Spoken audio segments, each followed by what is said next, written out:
The first half of the year, 2015, has particularly been a busy one for Groupe Nduom President Dr. Kwesi Nduom. So far, his itinerary on the lecture tour for the year suggests he is a victim of his own success story in entrepreneurship. Aside running the Groupe Nduom conglomerate that is made up of some 50 companies, Dr. Nduom had to contend with many invitations to lecture the student body of many tertiary institutions on entrepreneurship after school. The student had lots of questions for Dr. Nduom. Some wanted to know whether there is any secret to being a successful entrepreneur. For most of them, knowing that the secret is in high demand, especially at a time that economic recession is not only restricted to Ghana, but is affecting many parts of the world. On the lecture tour, however, Dr. Nduom has been very blunt in telling students that the only known secrets in being a successful entrepreneur was to be highly disciplined, have the desire to succeed in the most difficult circumstances, have the determination to go where others don't want to go, and the need to offer strong leadership to succeed in times such as we find ourselves in Ghana today. These principal ideas run through Dr. Nduom's lectures at the University of Cape Coast, University of Development Studies, Winneba, University of Professional Studies in Accra, and the Ghana Institute of Management and Public Administrations, known as GIMPA. The other institutions he visited on the tour are the Methodist University at Wenchi in the Brongahava region, the Tamale Polytechnic, and the University of Mines and Technology at Takwa.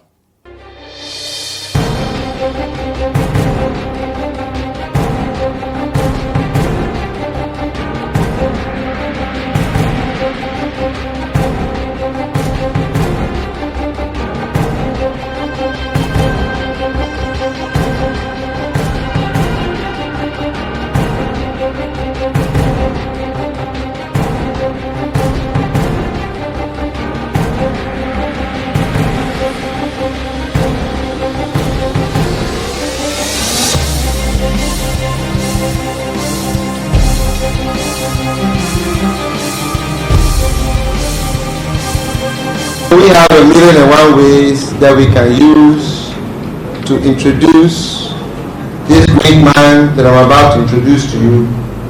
But let me just count a few of them for you. Him and his wife are owners of Coconut Grove Hotels, Manners Lodge at Obuasi, Regency in Accra, Bridge House in Elmina, Beach Resort in Elmina, African Village in Elmina. They are owners of GN Bank with over 130 branches across the country, and in total moving to Liberia, Zimbabwe, Cote d'Ivoire. They are the owners of GN Quarry and Concrete Products, GN Printing Press, Digital Advertising and PR Consultants, Spiderly Entertainment, Monica York Preparatory School at Almeida, the best basic school in the KEA, GN Accounting, Qualtech and ICT firm, Gold Coast Fund Management, over 20 years of experience in fund management, York Properties Real Estate Company, GN Reinsurance, GN Micro Health Insurance, GN Life Insurance, Ghana Growth Fund Company Limited,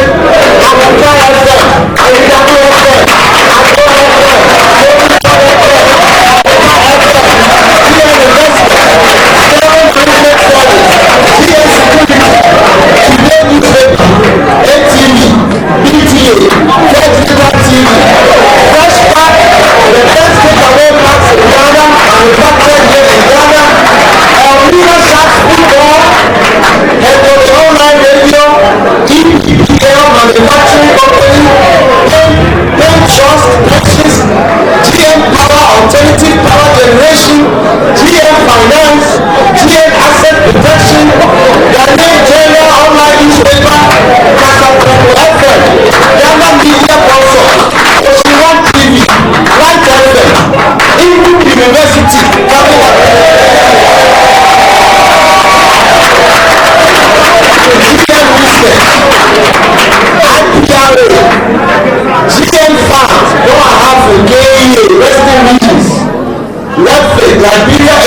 Enterprise Development Fund Company based in Liberia.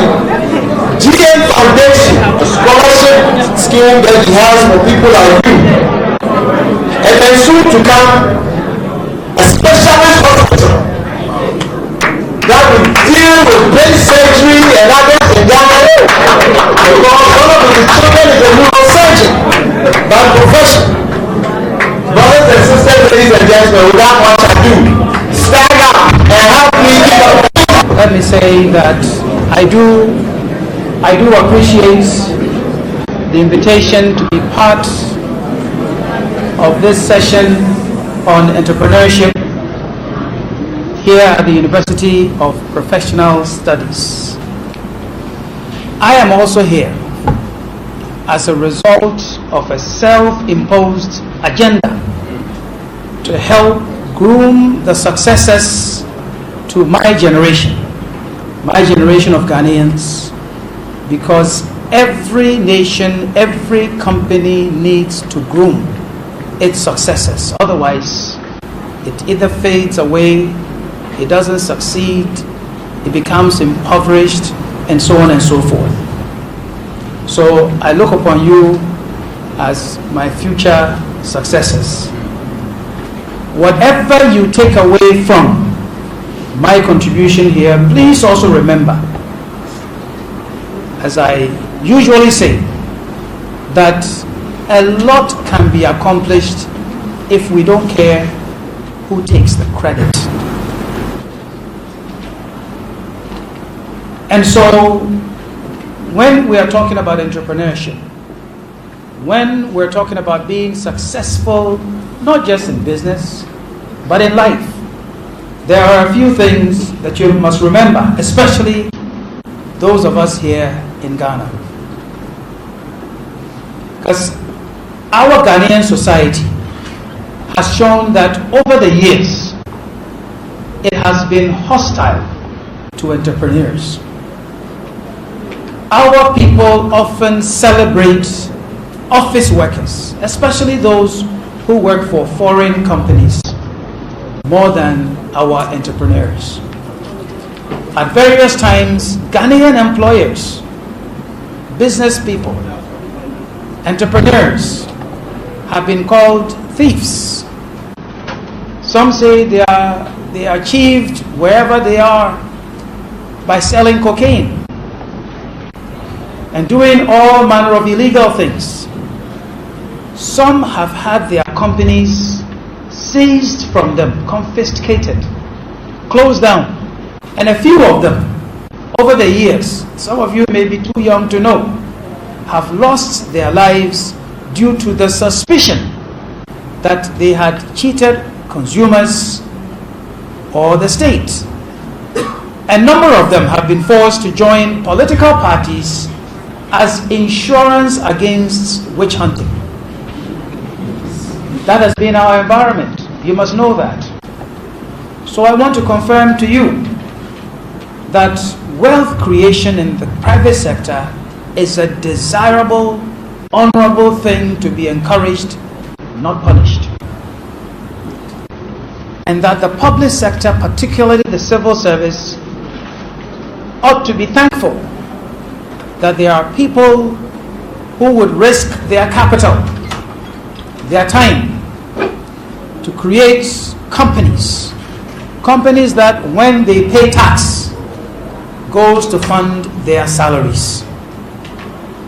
I also would like for you to know that politics is not the place to go to become well off or wealthy. Ghanaians ought to get into politics to gain power for the sole purpose of serving the people, including those entrepreneurs, so that they can create the jobs that help increase government revenue. And so wherever I go, I appreciate it more when I'm recognized as a business professional, a management consultant, or an entrepreneur. Because that's what I do for a living. I don't like to be called a politician. I practice politics, yes, but that is not what I do for a living. I engage in politics as public service to advance the national interest. What I do as an individual in the private sector, I do for myself, my family benefits, our employees benefit. If we have some left over, then we go through what now is termed social responsibility, to give something to the society. But when you do something good, something well on a national platform in public service, you benefit millions of Ghanaians. That's why some of us engage in politics. Now, on the other side, if you also do something terrible, something negative, when you're in government, you also do something bad to millions of people. So we must also understand that. Now, a bit of background. Until recently, I put the letter CMC behind me. Now, CMC announces me as a certified management consultant. That is what I used to make a living for many years. Now, the journey to the CMC started off in a company known as Touche Ross. I'm giving you a bit of this background because many of you here will end up as accountants, finance professionals, and auditors for private and public organizations. Some of you will become self-employed. So that's why I give you this background, that I began in a company known as Touche Ross, Touche, Touche Ross. And Touche Ross was one of those companies known in the world as the Big Eight. And in the Big Eight, we have Touche Ross, Arthur Andersen, Coopers & Lybrand, Ernst & Winnie, Price Waterhouse, Deloitte Haskins & Sells, Arthur Young, and Pete Marwick. Now, the Big Eight has changed to become the Big Four through mergers and then through the downfall of one or two of the companies. One of the companies, Arthur Andersen, did the wrong thing. It helped a big company called Enron to cheat. And Enron was caught. Many of the top managers of Enron today are in jail. One even committed suicide. Arthur Andersen, because it was one of the biggest, Enron was one of its biggest customers, became disgraced. They were fined, and the company that had thousands and thousands of employees, it went away. Within the span of 1 month, disappeared. So it became 7. And then there were mergers and mergers, so that Touche Ross that I worked for merged with Deloitte Haskins & Sells to become Deloitte and Touche. And then Price Waterhouse merged with Coopers & Lybrand to become Price Waterhouse Coopers. And Arthur Young, which was also there, also went through a merger so that now we have Ernst and Young. So Ernst and Winnie and Arthur Young merged to become Ernst and Young. And then there's KPMG. So Deloitte and Touche, KPMG, Price Waterhouse Coopers, and Ernst and Young. Now, I became an associate with Touche Ross, working with auditors, accounting people, moved on to do computer auditing, and then to management consulting, particularly doing computer systems work and business performance improvement. Deloitte and Touche today is known for 2 things. Number one, as the best, according to many of us, the best auditing, accounting, and management consulting firm in the world. But also, in America, it is known as the best employer in America.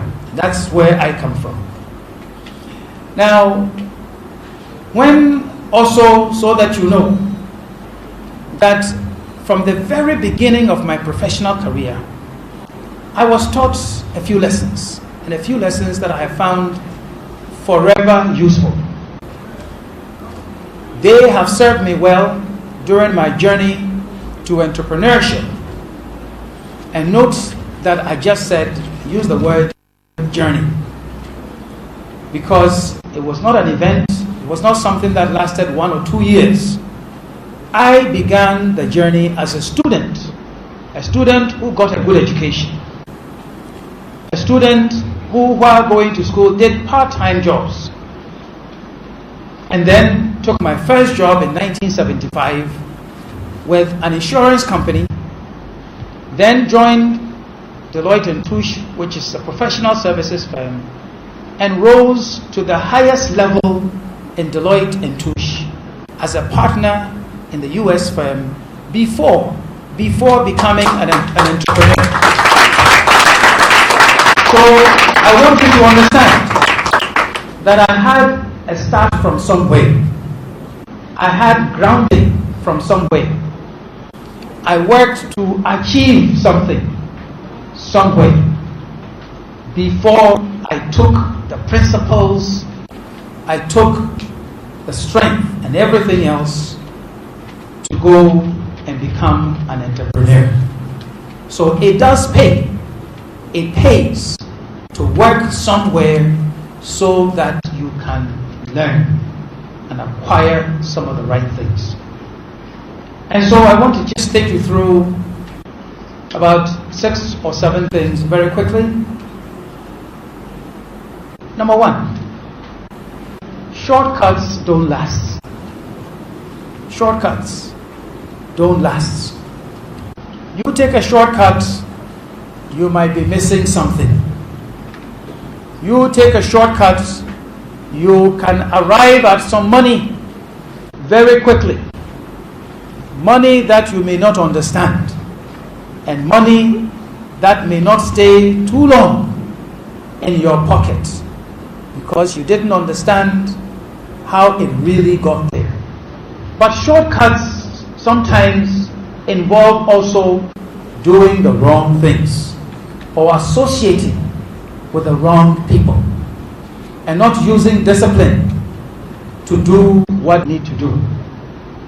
So when you are going somewhere, whether it's on this campus or anywhere, and you sense that this looks like an easy way, I bet you probably it is an easy way and not necessarily one that will last. So I have learned that if I have to spend time and work harder than any and everybody else, that is what I will do. Because I would have learned my lessons and done things the right way to get to that destination. And when I get there, I wouldn't worry about anything because I know what I did to get to that conclusion. I also learned, number 2, that the day does not end until the work is done and accounted for.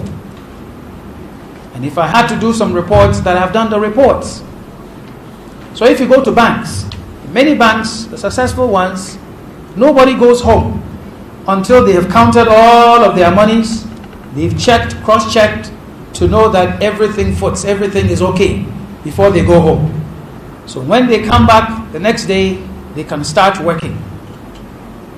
The bank that doesn't do it, or they find that some items are not where they should be, they put it on suspense, they put it in suspense, they put it in suspense. Eventually, a lot of money is in suspense that nobody knows where they came from, and then they will have to do a big write-off. So, after the end of the day, the best thing to do, the best thing that I do, is I do my own accounting. What happened? What did I do? What was I supposed to do? Did it get done or not? What is left over that I have to do tomorrow? And I write them all down. So tomorrow, I know what I didn't do today. So I move on. But if you don't do that accounting, you'll get to tomorrow. You might go and start another 10 things. There might be something important from today that you will miss. And it may be the one thing that will do it for you for life. So the day does not end until all of the work is done and accounted for. Number 3 is to watch your successful seniors and learn their habits and attitudes. I didn't say watch your seniors. I said watch your successful seniors, those who have been successful. So if I say seniors, it could be older people, it could be anyone else who in the same organization, in the same business is your senior and is doing well. So you watch that person and you find out what is it that that person did. Not just to get to where they are, but to continue being successful. Getting there is one thing. Staying there is another. I'm tempted to say, I'm trying to resist the temptation. But then, if you go to politics, you can find a way to win an election. But to be able to win the nation, which means to make it successful, is another thing. Let me move on.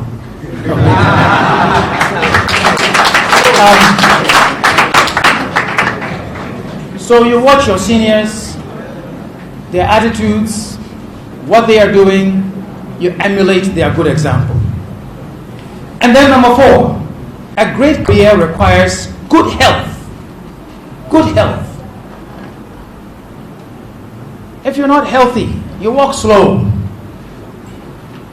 You have pains. I'm not talking about the pains of old age. I'm beginning to know a lot about the pains of old age. That's different. That one is natural. But you could be 23 years old and not healthy. And so I'll tell you, when the day that I was made a partner in the firm, we were in the city called Milwaukee in Wisconsin. One of my best friends, his name is called Bob Tuminik. Did a lot of work with him. We both got the announcement that you've been made partners. But then he was called aside and was told he should go and reduce his blood pressure, get his cholesterol in shape, and do a few other things before he will be confirmed as a partner. And that is what he had to go and do before he joined us as a partner in the firm. And every year, the partnership saw to it that we all went to approved healthcare organizations to get a medical examination done. It's not just to make sure that you are healthy, but should in case there's something wrong with you, then they would also make sure that it is taken care of. Because health is important. And someone who is healthy can work not just hard, but smart, do the right things, have the energy, and help and work the firm. Help the firm. Here in Ghana, we don't care. You come to work, tomorrow they'll say that, he's not well. And then maybe 3 or 5 days, somebody will show up with an excuse slip.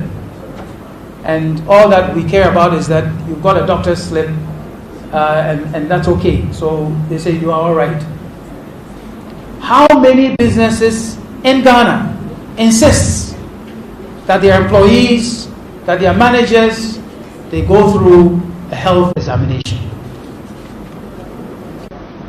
And so quite often, what we hear is that, there was nothing wrong with her. All of a sudden, she said, I have a headache. And then she's gone. You've heard that before, not so? you don't want that to be said of you.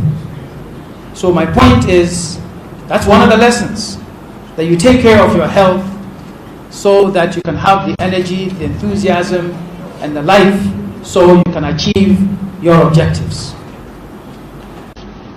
And this is number, how many? Is this number 5 or number 6? Number 5 is something you know: all work and no play does not produce consistent good results. All work and no play does not produce consistent good results.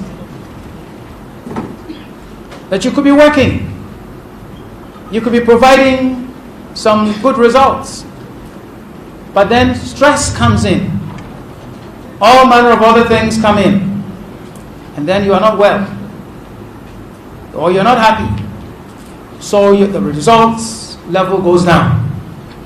So take time to celebrate successes, even the smaller ones, and then take time out.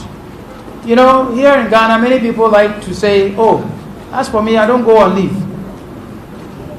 And then some people, they want to leave their leave, accumulate them, so that they can say, oh, he's supposed to go on leave or to retire 5 years from now. But he's gone because he has 5 years of accumulated leave.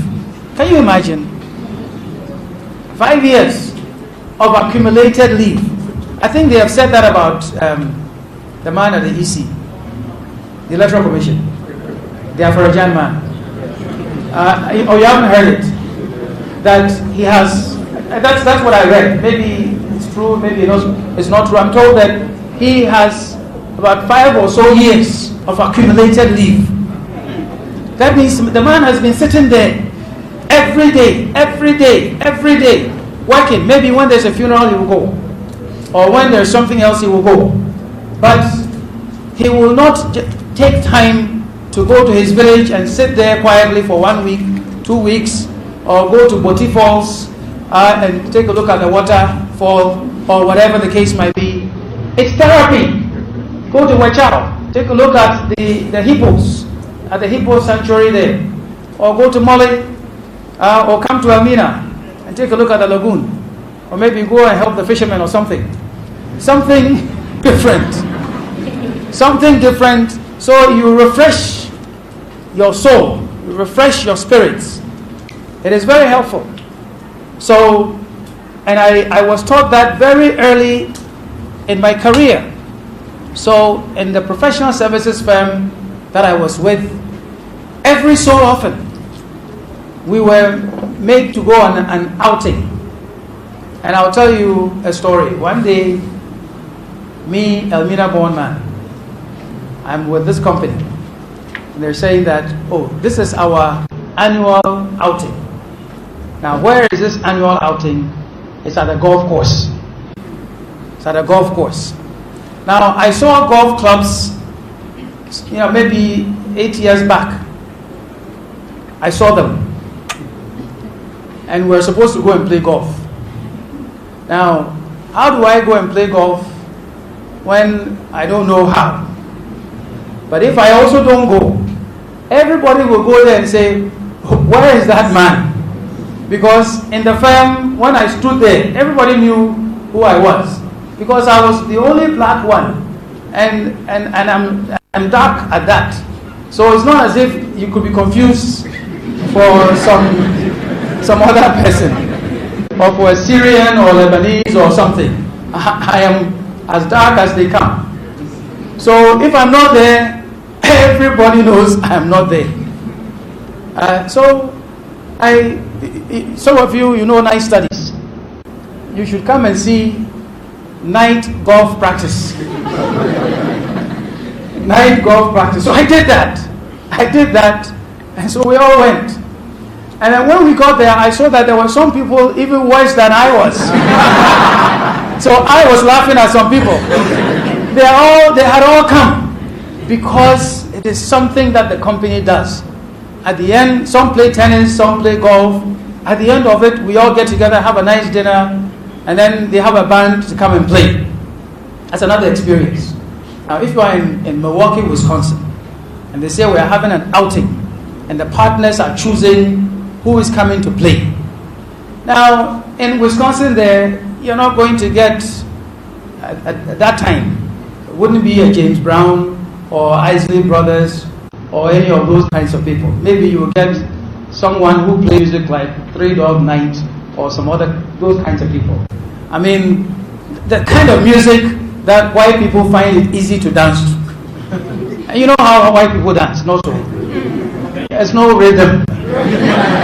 They hop from here to there, from one foot to another, and they're all doing something. Arms in the air, wherever else. And what can I do? So you join them. You also dance some. So we're all part of it. I'm saying to you that wherever you are, what is it that is required? That's what you do. And you are part of the company. And you are part of the process. Because the socialization is necessary. That's where many of our contacts are made. That's where a lot of good impression and sometimes bad impression is made. And which comes another example. There was one person, you go from associate to senior consultant to manager, senior manager, and then to partner if you get there. And then if 100 people show up as associates, by the time you get to senior consultant, maybe there are 60 left. You get to manager, perhaps there are 20 left. You get to senior manager, there's 10 left. You get to partner, maybe 2 left. So there's weeding going on, and then new ones coming in. So it's constantly moving. So it's a matter of who is going to do the right things to get to the top. So it's this guy. He's a senior consultant like me. And we go out there and we have sessions with partners. And the partners also come with their spouses. So this young man, sitting there chatting with a partner's wife. And chatting with a partner's wife in the wrong way. Everybody was looking at him saying, where did this boy come from? Does he know who he's talking to? And sure enough, it didn't take a year, he was gone. Now, it may not necessarily be because of the way he was talking to the partner's wife, but perhaps he hadn't learned the art of social conversation and intermingling. Which also leads me to tell you that when we were senior consultant and went to senior consultant school, there also you get the chance to associate with some partners, including the heads of the firm. So we played tennis.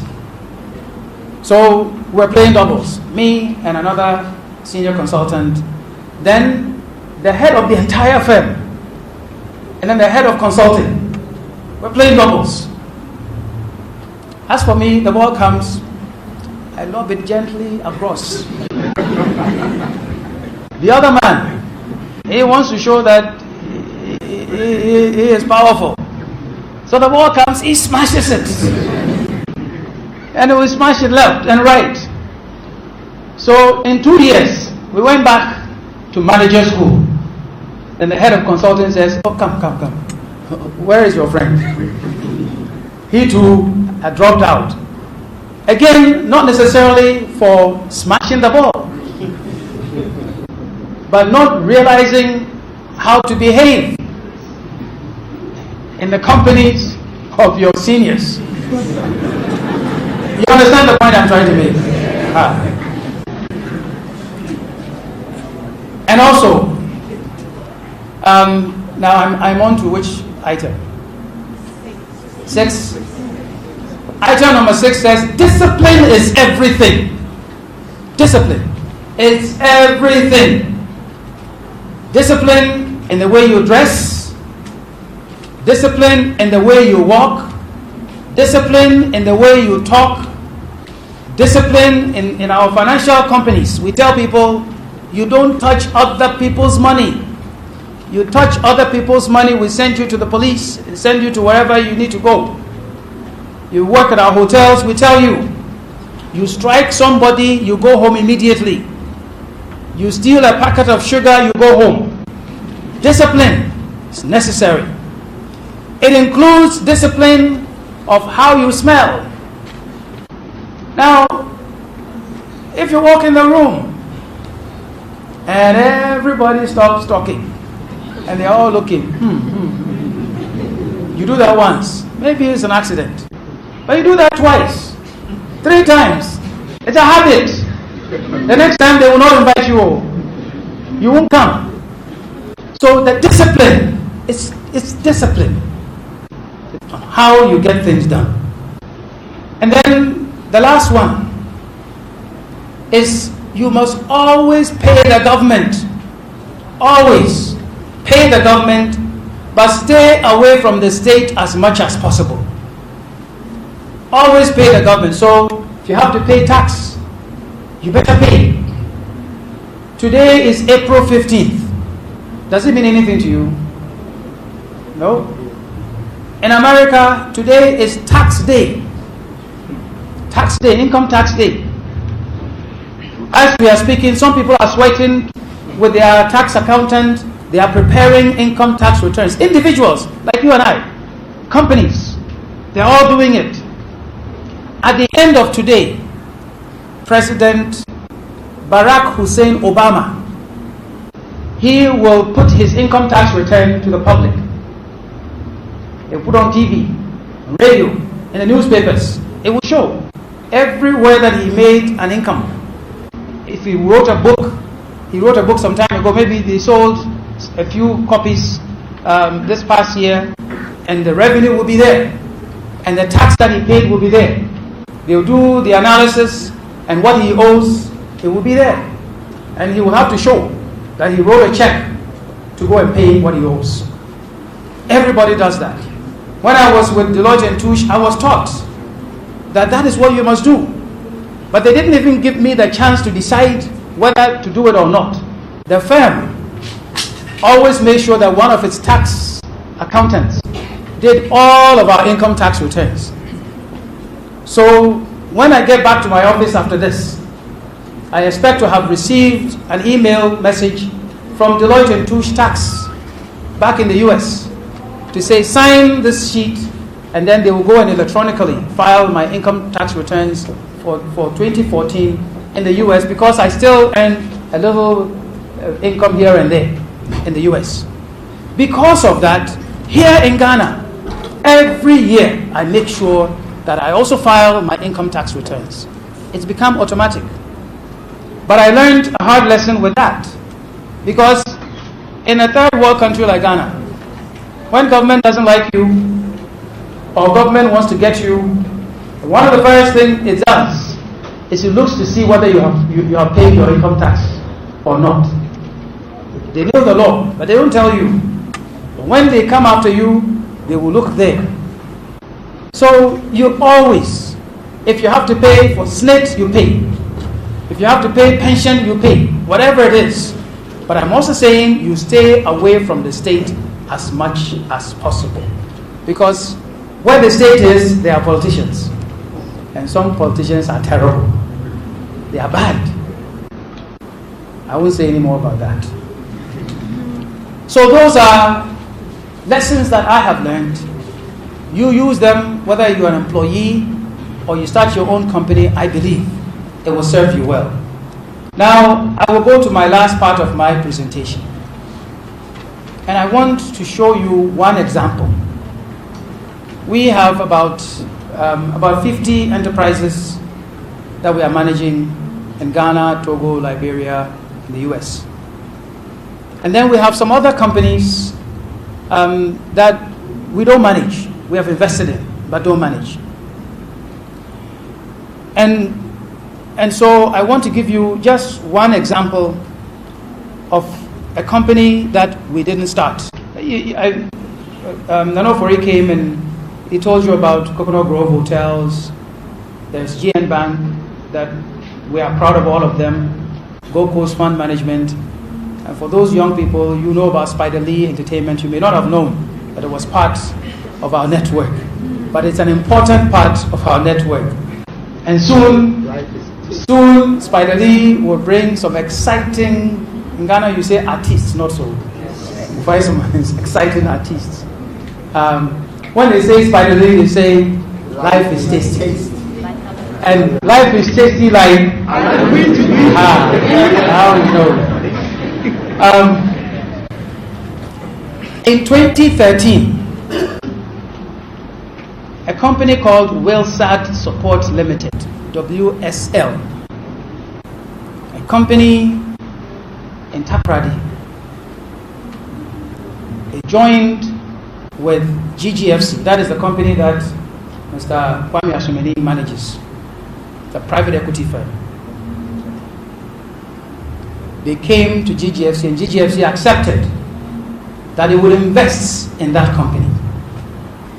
And the objective was to expand a pioneering digital TV infrastructure to become a state-of-the-art leading digital TV service provider in Ghana and across the West Africa sub-region. So that company, there are two brothers, Arthur Kennedy Arthur and Wilson Arthur, two brothers. And then one of the brothers' wife is Adelaide Arthur. So the three of them, there are three Kennedys. Three Arthurs. I always get it wrong. Three Arthurs. Kennedy, Wilson, and Wilson's wife, Adelaide. They started this, and they started this Sky Media Group in 2009. Sekeni Takoradi. And it started small. And it served the Takoradi area with some small TV service. But they wanted to be state of the art. So they didn't begin the regular analog TV like TV3 and others. This was a digital TV service because they knew that eventually Ghana would have to migrate to digital television technology. That's 2009. That's thinking ahead. So they started this. And they have struggled through this over the years.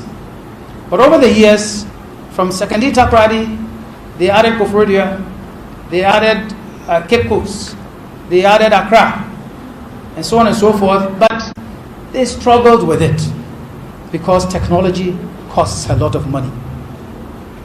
And to maintain it costs even more money. So they decided that instead of having their dream die, that they will look for some people who will bring some capital, bring some managerial expertise to add to it. That's how they found Ghana Growth Fund Company Limited, or GGFC. So they did this. Along the way, they tried some partnerships, and eventually they came to Accra also. Now, with a new partnership, it became rebranded as First Digital TV.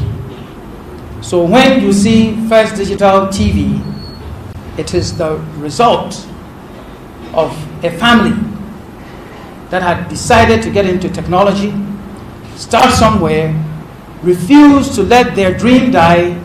They went around looking for people to invest in their idea and found GGFC. And since then, what GGFC has also done is to say, here is something that is not just some business idea. It is something new. It is something new, but also something that can help the Ghanaian.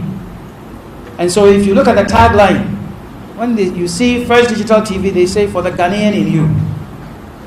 Because when you get to telecom and some other areas in Ghana, the field is dominated by foreign companies. Gold is foreign, oil is foreign, telecom is foreign, and so on and so forth. So GGFC decided that here is one area that it was going to compete as a Ghanaian company. And you know there's formidable competition. There's DSTV.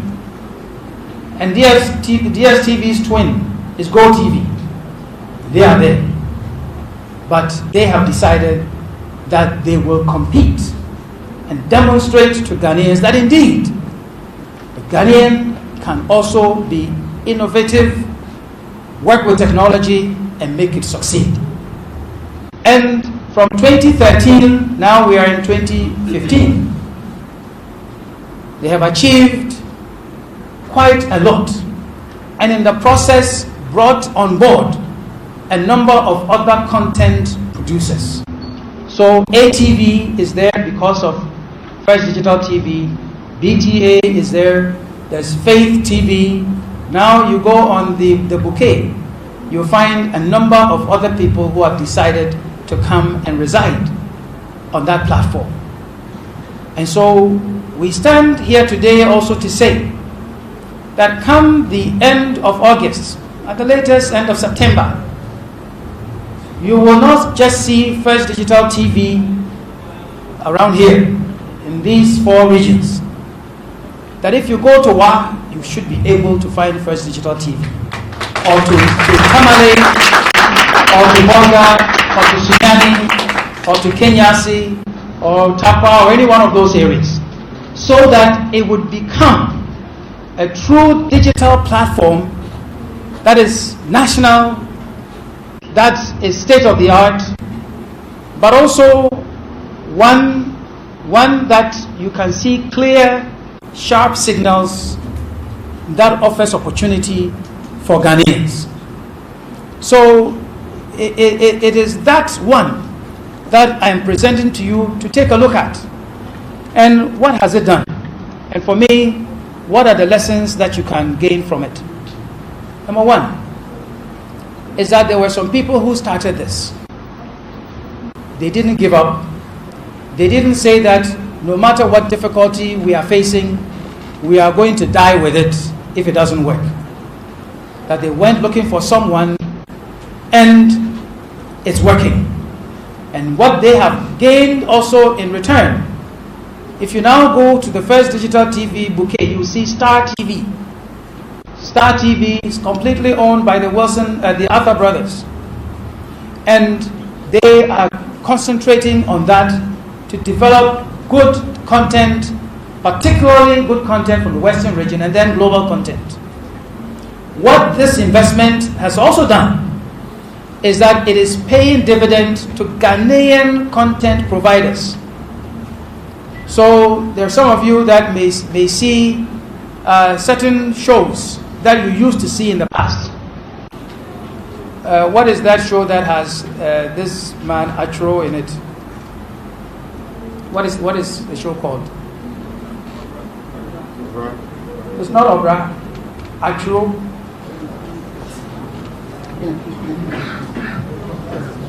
None of you. It's not old generation. This is recent, but it is showing on ATV. The point is that the man who did this show is the one who also did, now some of you might know, is it called something City? Is it Sun City?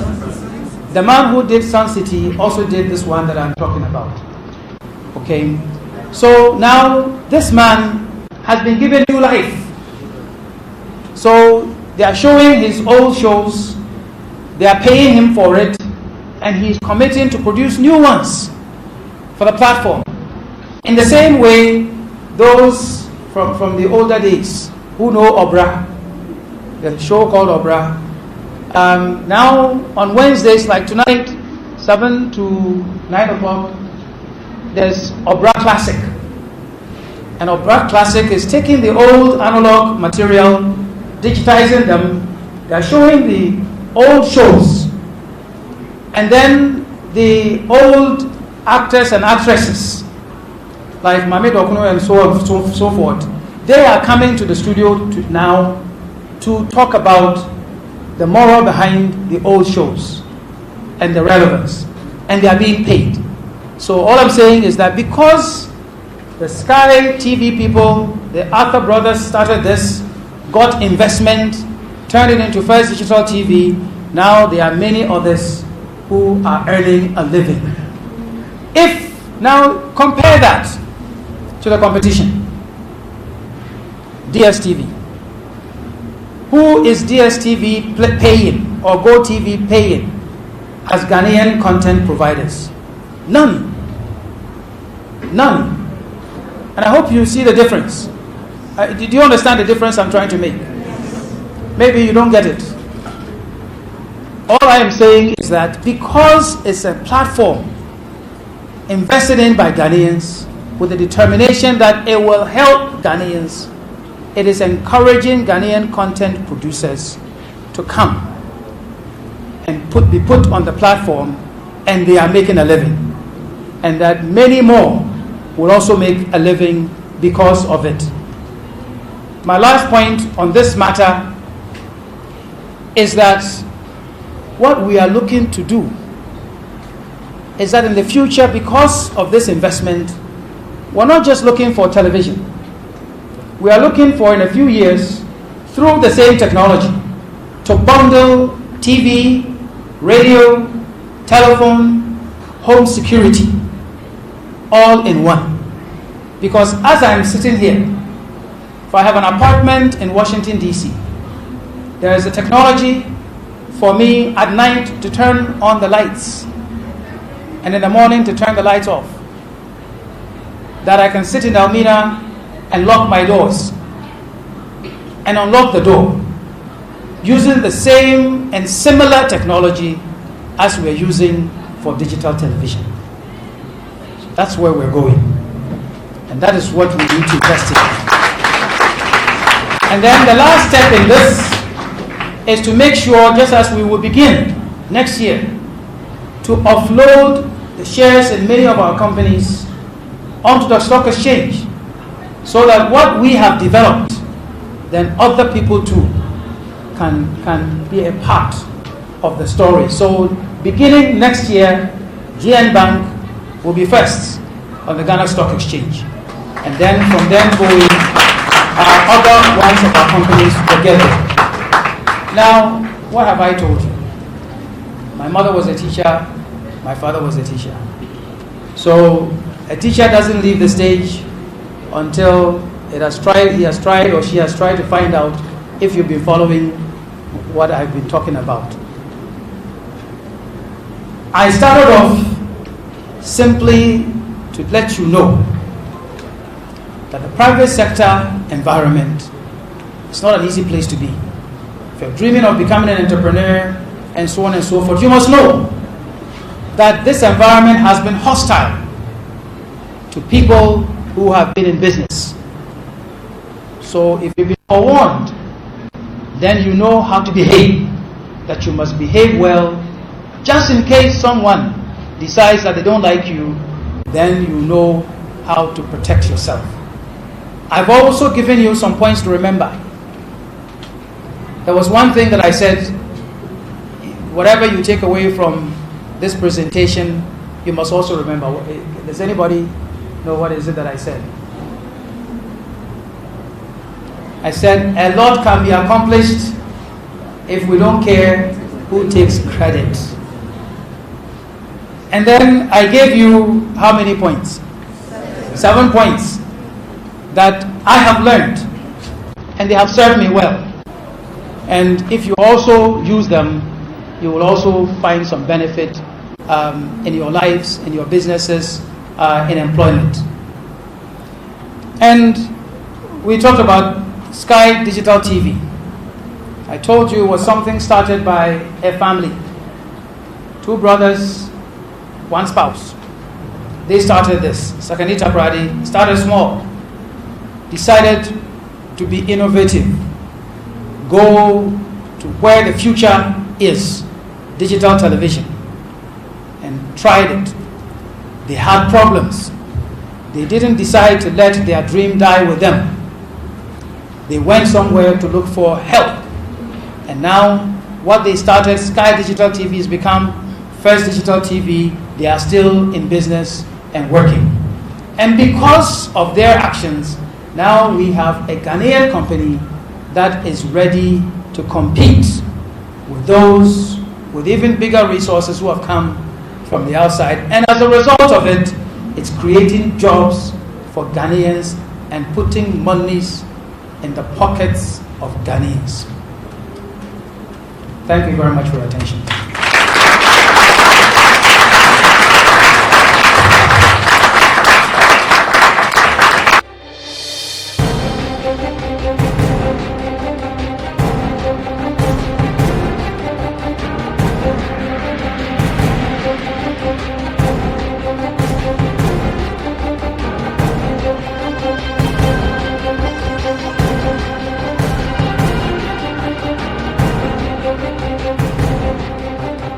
I'm sure you've met people, you've heard about people who say, oh, this man is a businessman, or this woman is a businesswoman, or this person looks rich, or they live in a big house, or drive in a fancy car. I'm telling you that we are yet to produce really strong, really secure business people whose businesses can live from generation to generation. And that is part of the reason why I accept invitations every now and then to talk to people such as yourselves, so that we can go through the process and work on what is it that we must do, what we need to do in this country, so we can get indigenous businesses that can grow, can become big, can provide jobs, and can be there. There's nothing wrong with working with foreign people, foreign citizens, foreign companies. What is wrong is when we will leave our own, leave them aside, starve them of opportunity, and give those opportunities to other people only because they come from a foreign land. People wanting to ride that Mercedes will think not once, not twice, not 3 times, but 10 times before you decide that you will pay such huge costs to bring in that foreign vehicle. So you go to the streets of Seoul in Korea, you will find that at least 95, 96, 97% of all vehicles on the road are made in Korea. What do we do? It's the reverse. What is Ghanaian? We don't want. What is foreign? We say bring it. You must understand that you want to become an entrepreneur in your own country. Those are some of the habits, those are some of the attitudes that we must overcome. This discussion that we will have about my entrepreneurial activities, not because I'm the daring type, no, but because I believe that you need to know. And you need to know some of how we have been able to get to where we are. Well, I did something in 2012. I thought it would make an impression on people such as yourselves, but unfortunately it didn't. You know, in 2012, I called a huge press conference. And I said to everybody who was interested in corruption, today everybody says corruption, corruption, corruption, we don't want it.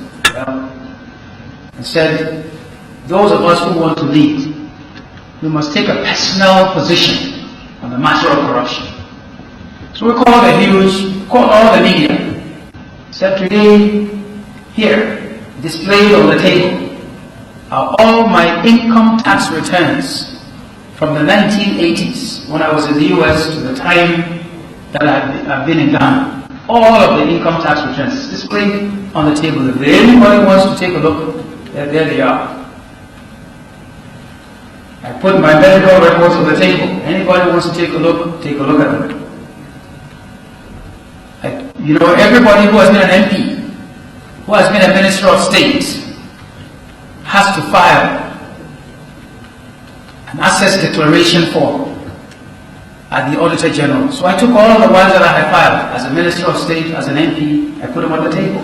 You want to know, there they are. I don't know if you even remember that happened. But people didn't take note. There are people who will stand and say, I'm not corrupt. People will stand in church and say, I'm not corrupt. People will stand on political platforms and say, corruption is not my friend. But it is important that we do something concrete to show that personally I'm prepared to take a stand against that matter that we all now know is not good for our country. So I'll come back to business. The example that I want to talk to you is about Groupe Nduom. And at the end of our interaction, I'm hoping that you will not just know a little bit more about myself, but you will understand why our group is investing when the cry in this land is times are hard. And indeed, times are hard, but we are investing. And I hope when we get to the end, you will understand why. So I want to talk to you about Groupe Nduom, a family of companies in the banking, insurance, pension, investment banking, hotel management, real estate, radio, television, and newspaper, the manufacturing of food packaging, materials, the printing, education, technology, entertainment, sports, and some other areas.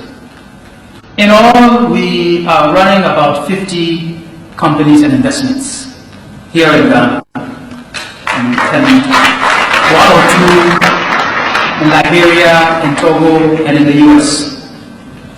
And there are some other companies that we are part of, because we don't run all the companies that we invest in.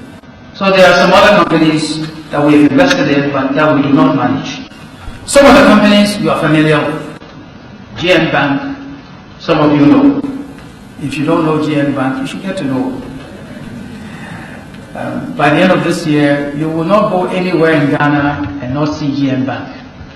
Doesn't matter where you go. It could be Ghana, in Upper East, close to Togo, or Hameli, or Nandong, or Wechao, or Gemini in the Volta region, or Daman in the Western region, or Gosu or Sampa. Wherever you go in Ghana, you'll meet us. So GN Bank, some of you know. Coconut Grove Hotels, some of you know. Goko's Fund Management, some of you know. What you may not know, so the past 3 years, it's been the leading fund manager in Ghana. There is Amansan Television, ATV, some of you know. Some of you know Spiderly Entertainment, but you don't know that it's part of our group of companies. When they say Spiderly, what do they say? Life is tasty. And life is tasty like...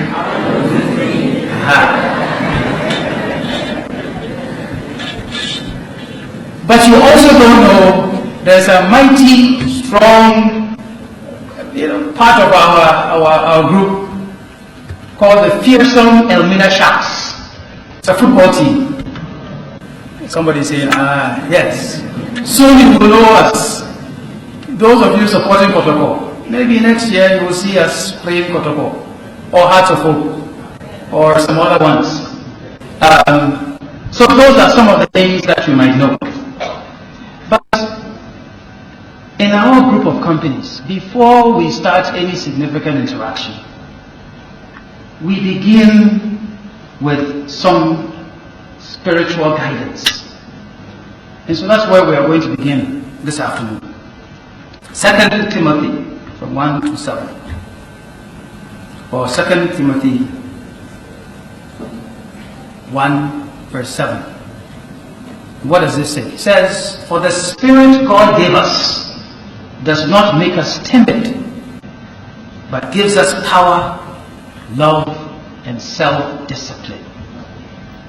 Chose those words very carefully. For the Spirit God gave us does not make us timid, but gives us power, love, and self-discipline.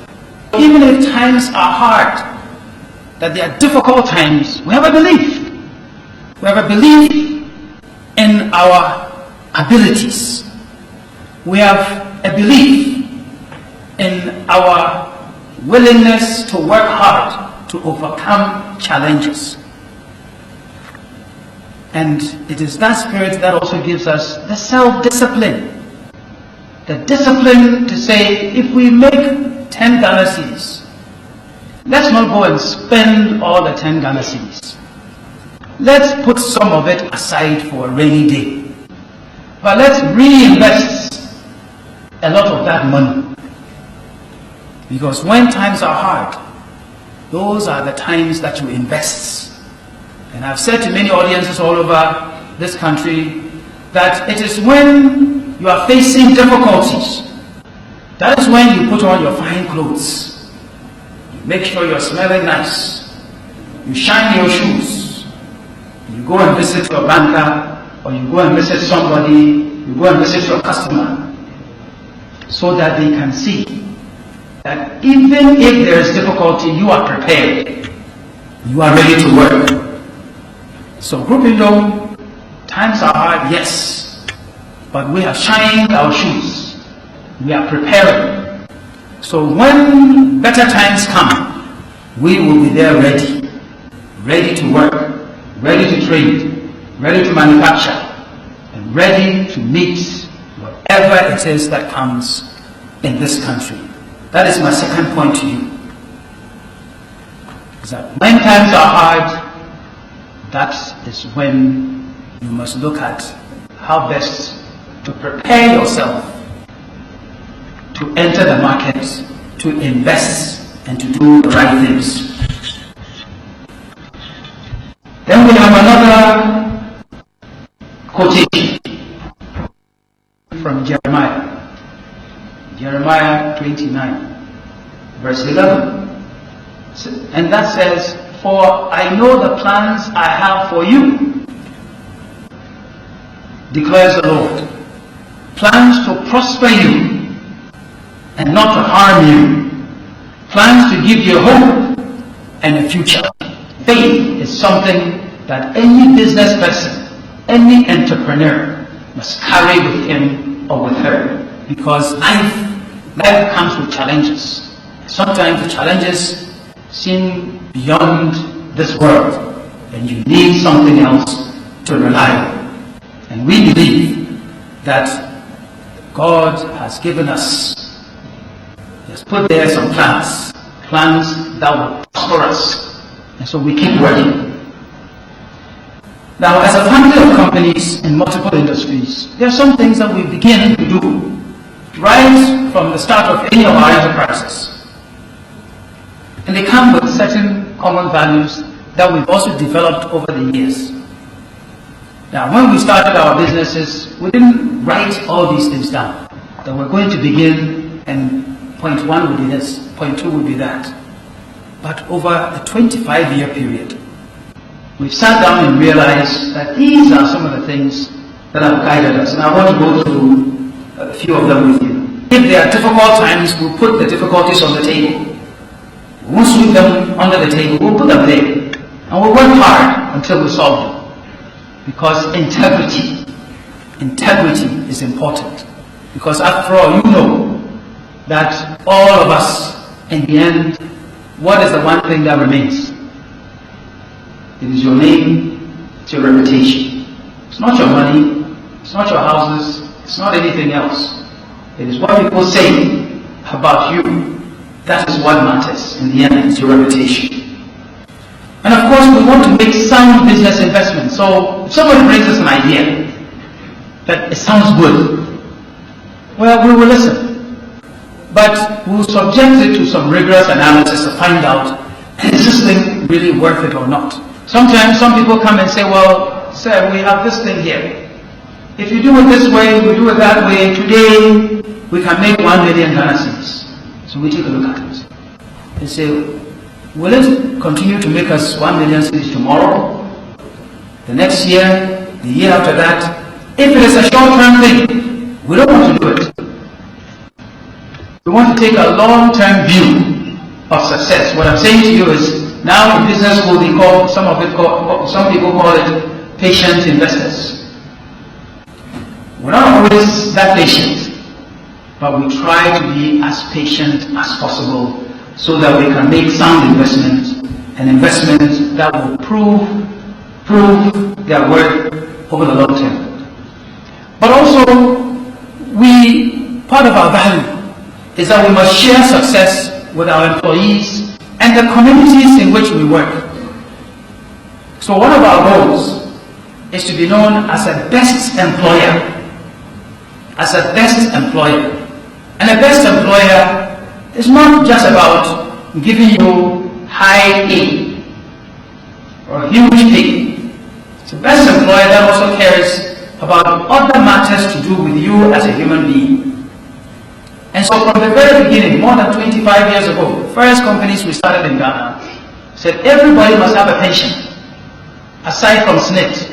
So before the new pension law came and so on and so forth, we had our own pension scheme, private pension scheme. Whatever you put in is covered and it's earned value and then it's invested for you. And we insisted that that money must stay there until you are age 60. Because at age 60, I am past 60. So I know what it's like. Age 59, you're still running around. But when you get to age 60, something happens. I used to be able to jump out of bed and start running. These days I have learned that I have to take my time, put one foot there, put one over there, and rise. And then before I start jumping, I have to make sure the lips are in the right places. So when you get past 60, that is when the problems begin. The health problems, the financial problems, and so on and so forth. So we've said whether you like it or not, we will begin a program like this for you. When we said we'll match something, a number of people said we don't even want you to match anything. We want the money to go home. So in the end, we also decided that whether you like it or not, we will put 2% of your salary aside for you. Aside for you, but you must wait until you are age 60 before you can collect not just that money, but whatever benefits that is earned. It's part of being the best employer. We want people to know and feel the benefit of working with a company such as ours. What is the first thing? First thing is start small. Start small. Reinvest what you earn and grow stronger and then make noise. Let me start again. Start small. Reinvest what you earn. Grow stronger and then make noise. So some of you may come to Coconut Grove in Elmina. And you see all these buildings, and you wonder, wow, how did they do it? Well, we started small. There was nothing there, except for some coconut trees. We started planting more coconut trees, because we wanted to call it Coconut Grove. There can't be a coconut grove without coconut trees. Because we heard that there was a St. Paul's wilt disease, and it was going across. So when we see a sick coconut tree, we plant another one next to it. When it starts to look like it's becoming too sickly, we cut it down. Then we plant another one in its place. But we started small. The first day we started, some of our people know the story. We didn't even plan to open when we opened, December 1994. We were there, my wife and I, and it was Canapest, 1994. And we didn't have any guests because we really weren't quite ready to open. And so we were getting calls here and there. All of a sudden, some people in a bus showed up. Some African Americans showed up in a bus. And what was their story? Their story was that they had been taken to a number of hotels and they said they didn't want to stay in those places. So the driver kept driving.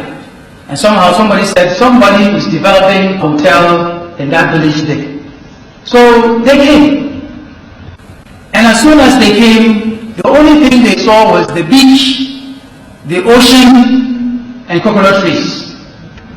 So luckily we just, I don't know how the thought came. We said, let's find someone who can climb the coconut tree. So immediately we found somebody who climbed the tree and brought down a few coconuts, and he started to cut them for these people. They felt they were in heaven. That is the beginning. Those were our first guests. And I'll tell you, we didn't have running water. There was no water running through our pipes. And electricity, it was almost as if we were in today's time. We didn't know doom so at that time.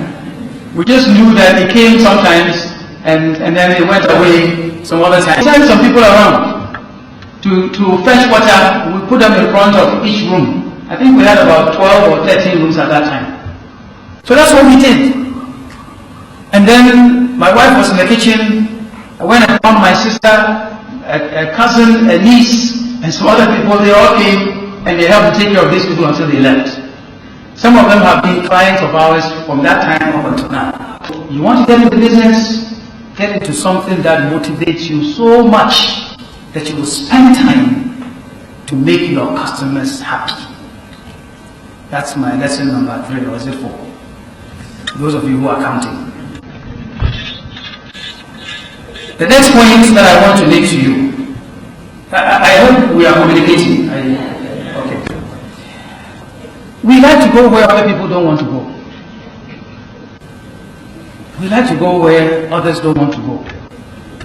So the hotel is in Amina.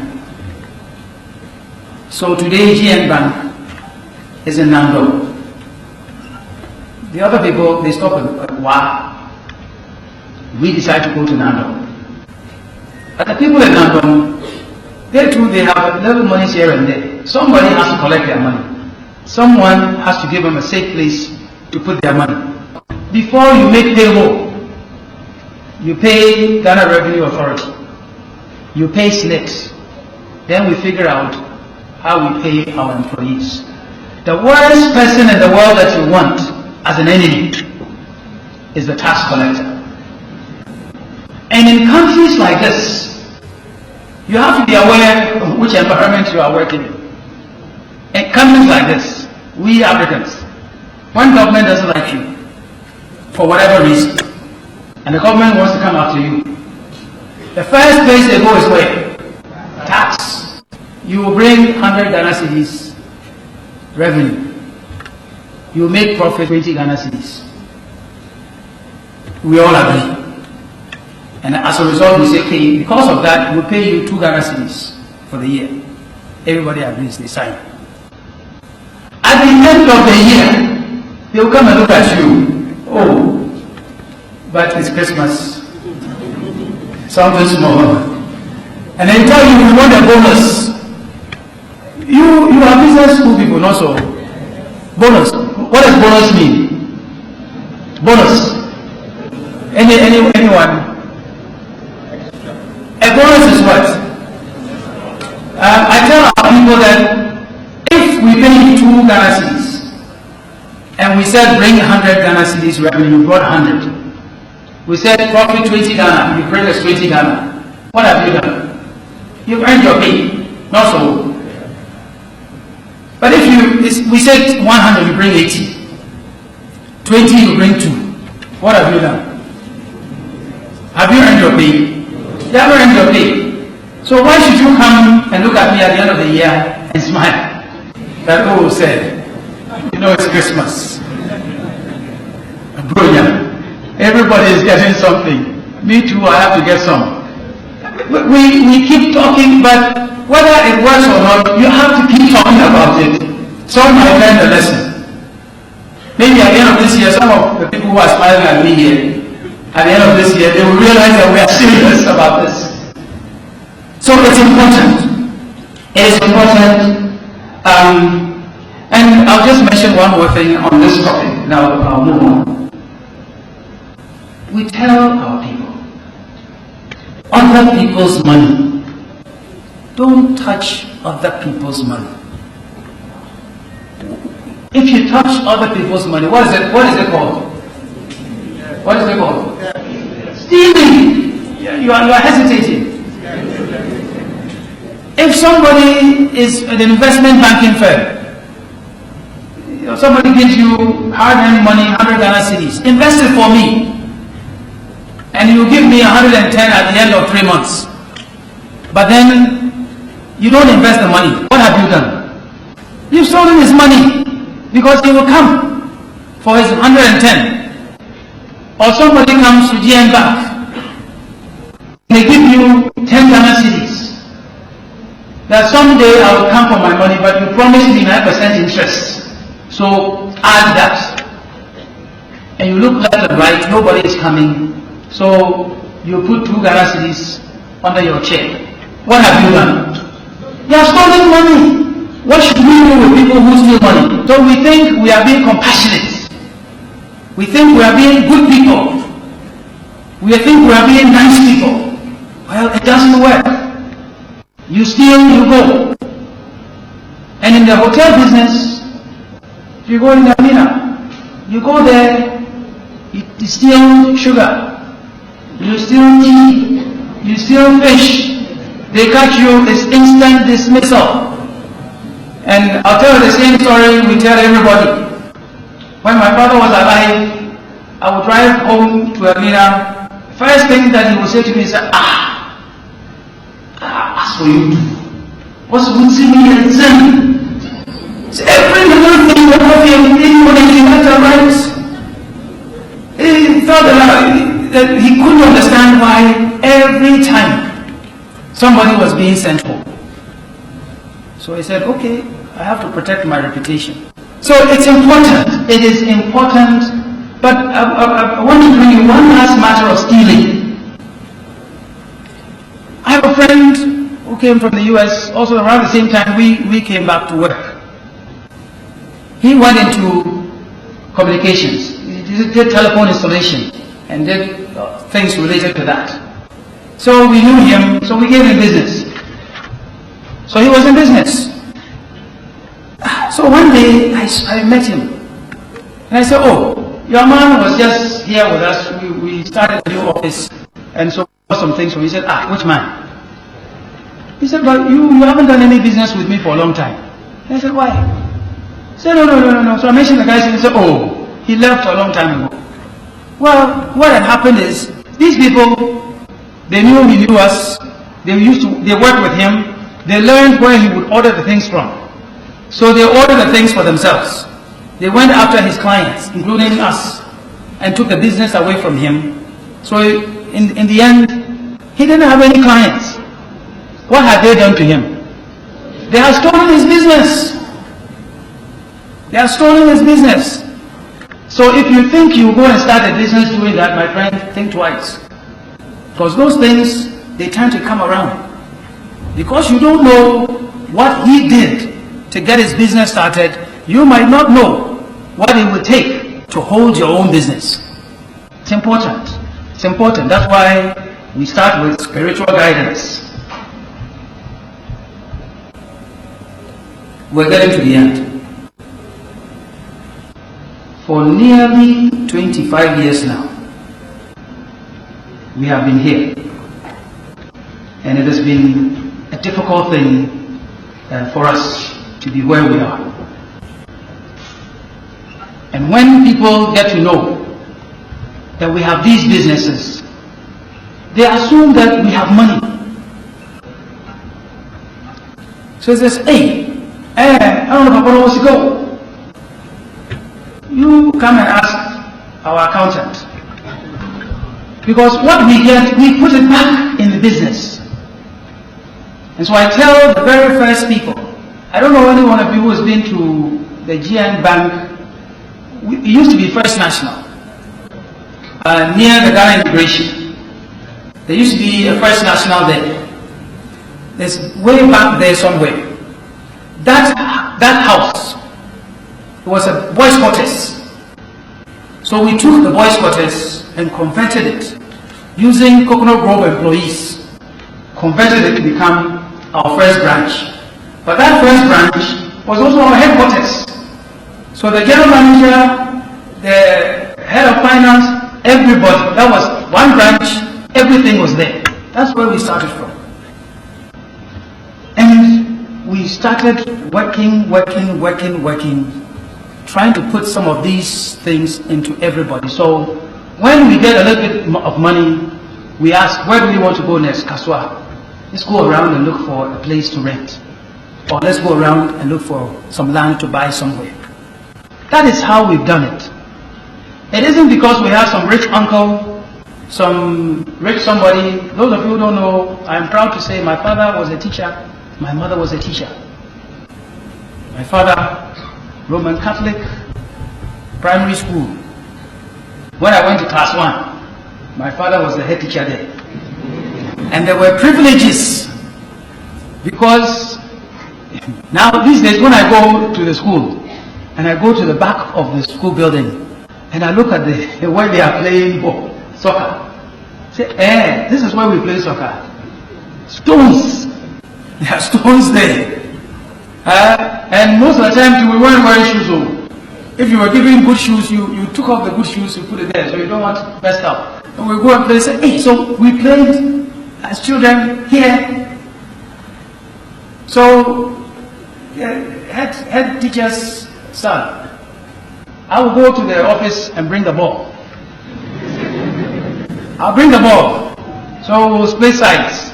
A, B, Kwesi, Kweku, whatever. If those people don't respect me enough,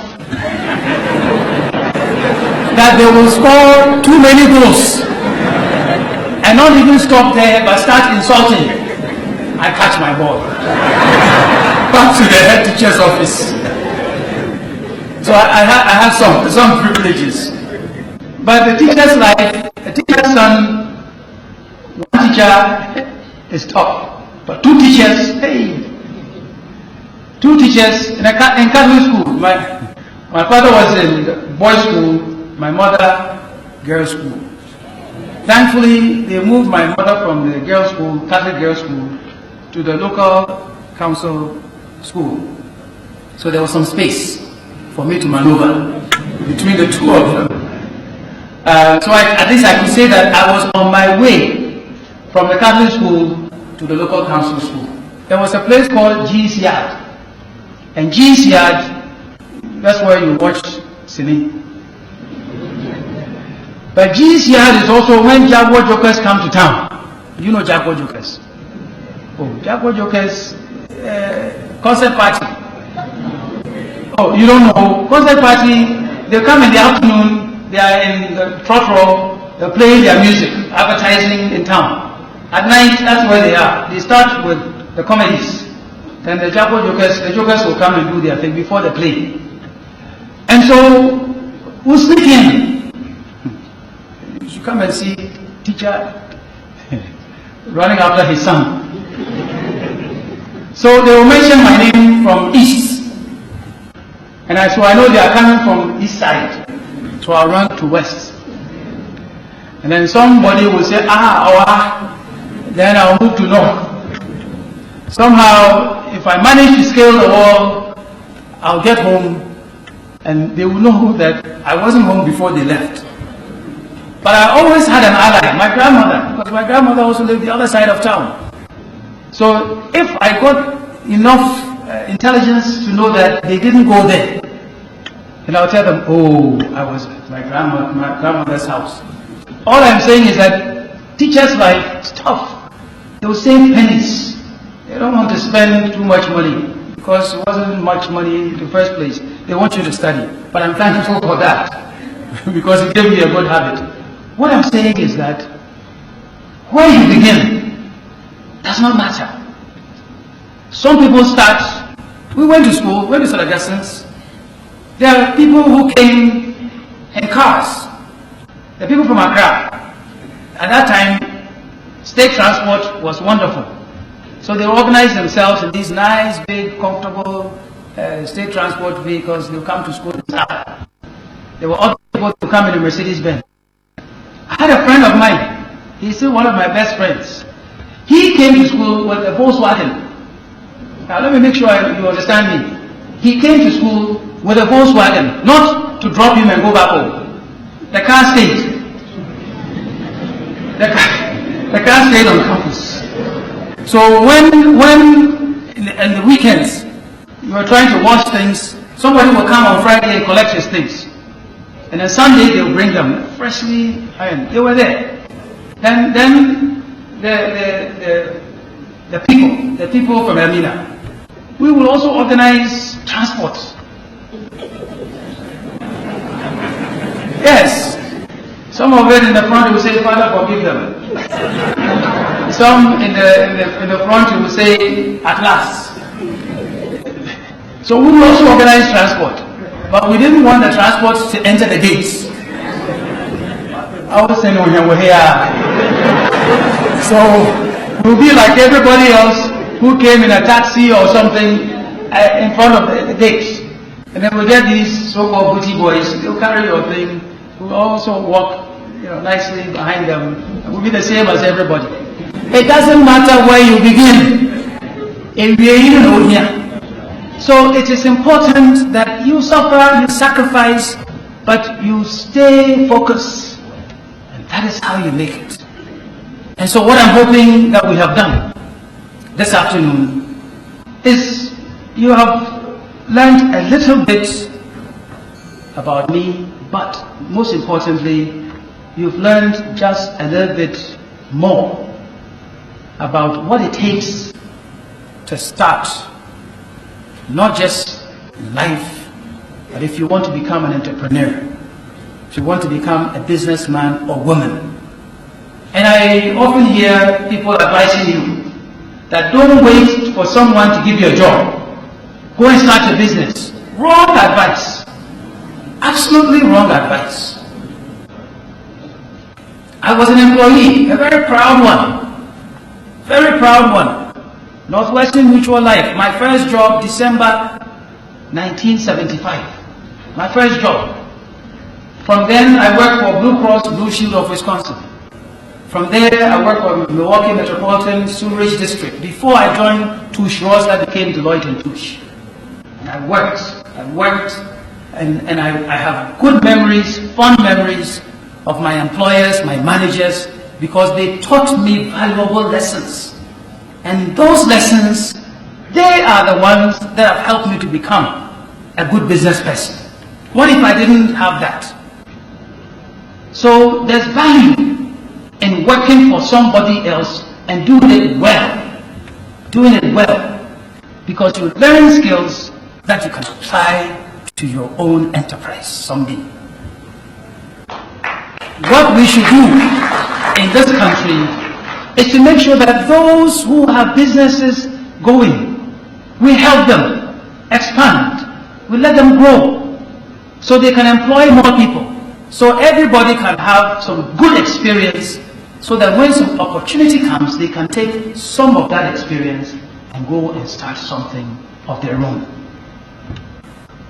But there are only a small percentage of people who are called Bill Gates, who start off in life almost immediately and become billionaires.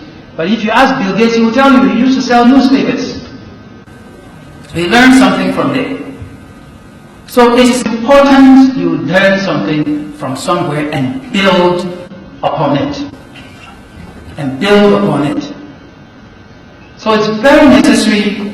The other day I was talking to students at Cape Coast University, and they said, well, there's a Commander Sugar Factory that government says it's building. I've been eyeing the factory, trying to get some intelligence about what they're doing. Because I'm interested to find out what else is needed there, that if we were to go and add something to it, will make for a bigger enterprise and will bring even more jobs to the area. That's the sort of attitude that we need. And so if someday you are passing through Elmina, there's a place we call our industrial estate. You see the little experiment we are doing there. We are manufacturing food packaging materials, plates, takeaway packages, cups, knives, that sort of thing there in Elmina. The only small problem we have is doom soap. But we don't mind, we are still doing it. Soon before the end of the year, those things that you call decoders, We are hoping to start assembling them there in Armenia. So, ladies and gentlemen, in conclusion, what I wish to leave you with is what I started off with. Discipline your faith, public service, family values, the sort of things that sometimes we are not taught outside, that find some spiritual value. It will serve your purpose well. When we talk about discipline, it knows no bounds. Because discipline, it works. It works. It might hurt today, tomorrow, you will enjoy the benefits of discipline. And in our group of companies, we tell people, who are some of the people here from Groupe? So I say, Groupe beyond excellence. Groupe beyond excellence. And what is it that we say we will do? We'll serve our customers. Enthusiasm, innovation, and discipline. And for the company? Okay, first of all, when we say Groupe, what they say is beyond excellence. And what we also say to ourselves is that we serve our customers with enthusiasm, innovation, and discipline. And for the company, we serve with loyalty. Ladies and gentlemen, thank you very much for your attention.